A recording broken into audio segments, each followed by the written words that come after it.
don't really think I have one particular area of, no expertise. I really feel like this Renaissance person, man, that's been blessed to acquire a lot of skills. But the thing that I'm really most passionate about is inspiring people. And so I've just been on this quest and this journey to really learn ways to inspire people in the world by utilizing new media, specifically, the internet and, podcasting, but more importantly, create more visual concepts to put out to the world that have an inspirational undertone. So it wasn't, that was the goal, but I didn't really get this clarity about this until I was working in television on late night shows with, Tavis Smiley and Arsenio Hall and James Corden and Carpool Karaoke. It's just been a lot of different experiences that's kind of given me this formulation of how I wanted to go out and inspire people. But I've always known since I was a kid that inspiring the world has been a thing that I wanted to do, though. So really being able to use your knowledge and inspire others. Absolutely. My knowledge, my experiences, the things that I'm tapping into, just really, diving in and learning more about humanity, the psychology of us as humans and everything that goes into it. Like I'm really extracting, everything that I can out of humanity to give back to people to live their best life. To live their best life. And tell me a little bit more about your own core values and your beliefs, and how did you select those? My great-grandparents who were, they took part in raising me because I grew up in a single parent home. They were raised in they were born in 1916, 1918. So the foundation that they gave me was service. Like my true core value is service, like really helping people because we didn't have a lot at the time, but they always found a way to serve. And that became pretty much the foundational makeup of me. And so through that, not having a father in the household and not knowing how to channel that energy properly, I channeled it into sports, but I always wanted to will people to win, or I was always the quarterback. I was always the point guard. I was always the student government president or class president. And just being in those leadership positions, like it really did establish my core identity as a leader, as a person that wants to inspire people, but more importantly, man, just a person that's truly of service. And like I said, that started with my great-grandparents. Interesting. So that kind of was the catalyst to be able to serve others.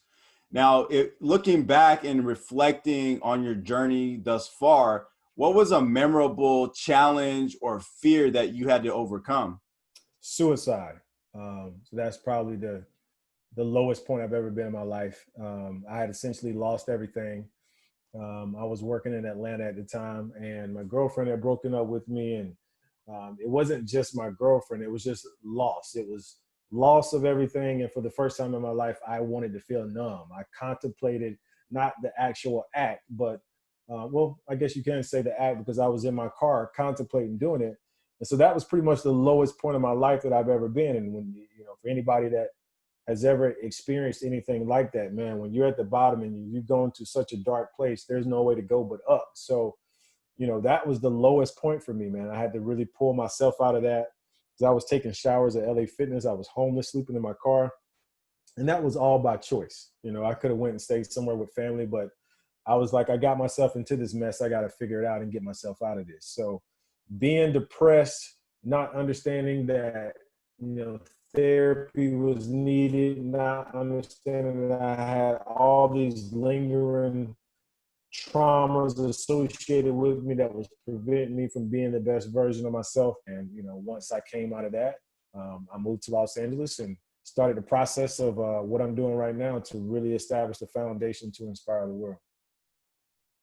Really cool, really cool. And tell me a little bit more about what you're currently working on and why you are so excited about what you're currently doing. So 7 years ago, when I moved to LA with $325 in a red suitcase, it was my fundamental mission to learn from some of the biggest names in the industry. And when I say learn, I wanted to know, what is it like to do a show, to produce a show? What all aspects go into that?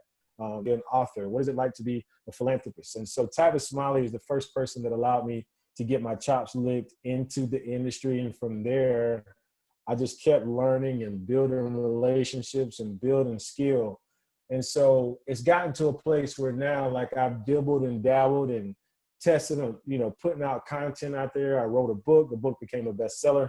I've gotten a chance to travel the country and, self-fund a tour called Live Your Dreams Out Loud. We're just inspiring people to go live their dreams. And last year I put out this video, and it was pretty much a video that went viral. They Take My Life. And so the video went viral. And, from that moment, it just really solidified the importance of messaging for me. And so now I've been able to take all of my skills and things that I've learned to really start doing that more on a consistent basis to build and establish my brand as a thought leader, as a person that has a voice and has different topics and things that I want to touch into to help people truly live their best life.